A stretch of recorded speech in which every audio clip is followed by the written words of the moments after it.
Hey everybody, and welcome back to FSI DFS. I am McKinley412, and today we're looking at this early slate on DraftKings. 6-game slate. We're kind of getting to the end of the season, so we got some playoff races going on.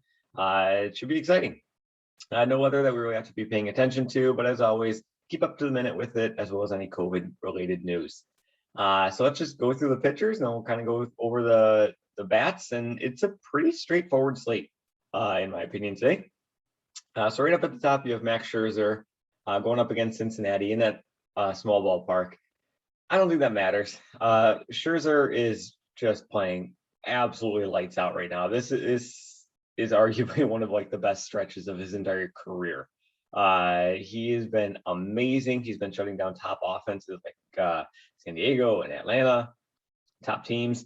I mean, just look at these strikeouts that he's throwing up here. No walks at all. He's going deep into games.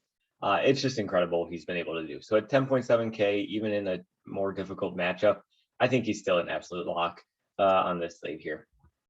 Sonny Gray on the opposite side of this game. I don't like pitchers going up against the Dodgers. I don't like pitchers really too much in a small ballpark. I know I just went over Scherzer, but like he's just on another tier right now. Gray, he's pitching very well, but he's been pitching against like the weaker offenses in the Central and in the NL East. So now he's got this high-powered Dodgers offense. They've already locked up a playoff spot, but they're trying to win the division too. So Gray, while he could be fine, he could be viable, he might go out and just pitch well. But at 9.6K, I don't have the greatest amount of interest in him, but it still might be there. Luis Gil, I think, is a much better pivot. He's just in a better spot going up against Cleveland. We've gone over Cleveland and how their offense can just absolutely get destroyed on any given night. They've been no hit 3 or 4 times this season already. So it's just incredible how many sinkers they throw out. So Gil, he got a serious price boost. He went from 7K all the way up to 9.2.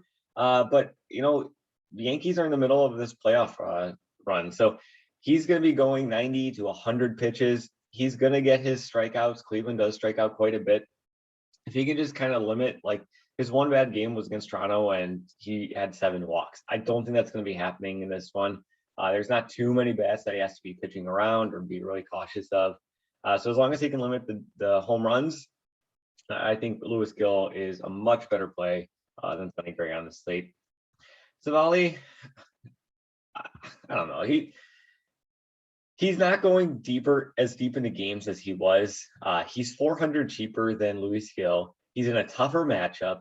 He is probably going to be going 70 or so pitches. So that's what, 1, maybe possibly 2 innings less than Gil. So all that considered, I really don't have any interest in CIVALE here. If you do land on him, in GPP, on these small slates, go a little wild in GPP. So CIVALE's probably not going to see really any ownership at all. It's warranted. I probably won't be going there too much outside of like I'm making 20 lines or more. But still, Luis Gil, much better option than CIVALE. Skubal, he can get his strikeouts going up against Tampa Bay. I do prefer lefties against Tampa Bay. You can kind of see his strikeout rate has been up a lot. However, pitch count, not going deep into games. Excuse me. So there's kind of, you can read it down here. It says they're managing his workload as, their season's over.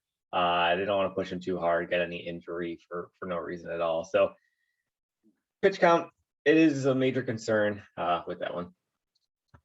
PIVETTA, yeah, nice spot going up against Baltimore. Really the one thing with PIVETTA is like his floor really isn't there at all, but he can have his decent games. Like look at this, he played Baltimore a month ago and put up 28 points, 17 here, but he can really struggle other times. If he can get to 5 innings, there's a pretty decent chance that Boston's already going to have the lead.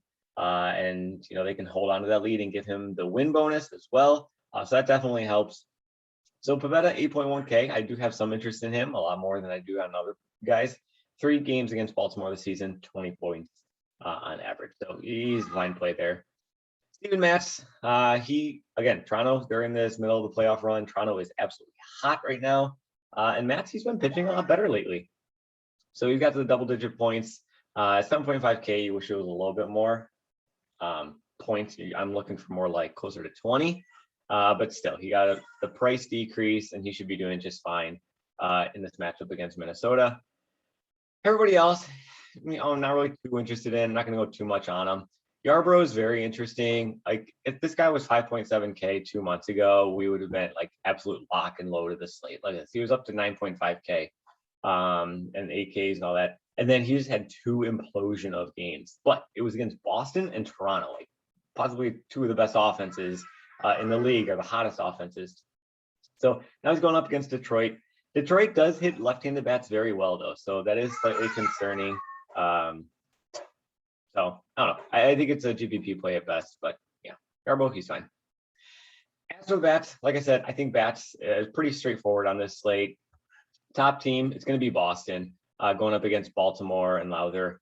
I don't really have to say too much about it. I mean, Boston is super cheap as well. You can fit in Scherzer, no issue at all. But it's going to be, Xander Bogaerts. It's going to be Kike Hernandez, JD Martinez, Hunter Renfroe. Like, those are the guys. Renfroe, it's just way too cheap. I'm going to be playing Renfroe in cash 100% if he's in the lineup, obviously. But yeah, Boston, I think they're just fine. They're not just fine. They are amazingly fine. They're going to be the #1 play on the slate here today. And look at that. I can throw in a big Boston stack with Scherzer and still have pretty much, what if I throw in Gill? 3.1K could be a little bit more difficult, but maybe you go down a little bit in your pitching. Maybe go down to a guy like Pivetta. I think Boston's going to do well when that could be 3-4. So Boston, clearly the #1 team on this slate today.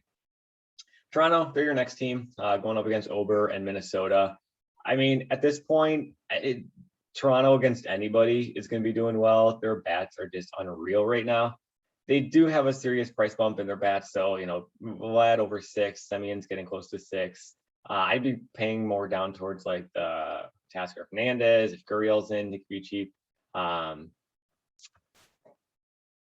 I mean, Dickerson, if he gets that lefty righty 2.9K, he can be of some value there. But he's not really my top value on this slate. We'll do a quick tangent here. While we're talking about value, Tampa Bay, I think that Margot, 3.2K, he is a pretty solid value for you. Cleveland, you could have Zimmer at 2.2K. He could be hitting in the #2 spot in a favorable matchup, lefty righty, 2.2K. A lot of these are, outfield value spots, but they're still value spots regardless.